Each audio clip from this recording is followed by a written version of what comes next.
Salut Internet, aujourd'hui on parle du robot sauvage, le retour aux affaires de Chris Sanders. Chris Sanders, c'est le co-réalisateur de Lilo & Stitch et du Premier Dragon. On lui doit aussi Cro-Blanc, la version live avec Harrison Ford et Omar Sy. C'est un réalisateur qui a toujours livré des films incroyables et le robot sauvage ne manque pas à l'appel. C'est vraiment une dinguerie comme disent les jeunes. C'est l'histoire d'un robot ultra technologique qui se retrouve parachuté par accident sur une île sauvage et qui va s'adapter à la faune et à la flore locale. Comme il peut faire plein de choses, notamment apprendre, il va apprendre à communiquer avec les animaux et il va apprendre à vivre avec eux.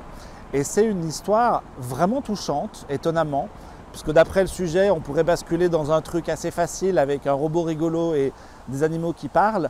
Mais Chris Sanders, comme il l'avait déjà fait dans ses réalisations précédentes, livre un film ultra émouvant où il parle du vivre ensemble, où il parle de la parentalité, où il parle de comment travailler tous ensemble, même avec des prédateurs, même avec des animaux avec lesquels on est en désaccord. C'est très très drôle, très bien fait. Et ce qui est très intéressant, c'est que dans l'histoire, il parvient à couper le rythme des productions actuelles. En général, maintenant, les films d'animation, c'est un héros ou un groupe de héros qui vont d'un point A à un point B avec des petites péripéties. Lui découpe son film en 3 axes. La première, c'est vraiment l'atterrissage et l'apprentissage et la découverte de l'autre. La deuxième partie, ça va être une histoire où il va apprendre à voler à une jeune oie qui doit rejoindre un groupe d'oies et migrer avec elle parce que sinon elle n'arrivera pas à survivre. Et la troisième partie, c'est un espèce de triple climax. Le triple climax, c'est un enchaînement de péripéties qui est cher à James Cameron, qu'on retrouve dans Avatar ou dans Terminator, qu'on retrouve ici là-dedans aussi. C'est peut-être l'acte que je préfère le moins. Il y a beaucoup de choses. Peut-être qu'il y avait moyen de simplifier un peu cette manière de conclure ce récit, mais toute la progression pour y parvenir, toute la relation avec la jeune oie, les autres animaux, toute cette histoire de parents et d'enfants, c'est vraiment très réussi. C'est un film qui est très beau aussi. DreamWorks Animation reprend le travail qu'ils avaient commencé sur le chapeauté avec un design où on voit encore des coups de pinceau, qui mélangent de la 2D et de la 3D.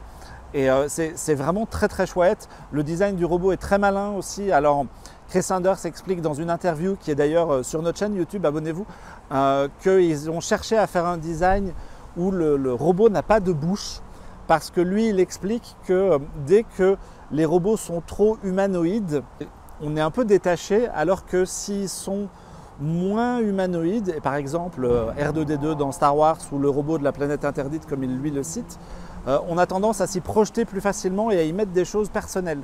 Et effectivement ça marche bien, c'est une robot qui est doublée en VO par Lupita Nyong'o, qui fait un chouette boulot. Voilà, Chris Sanders, il nous l'a déjà montré dans Dragon, il nous l'a déjà montré dans Lilo & Stitch.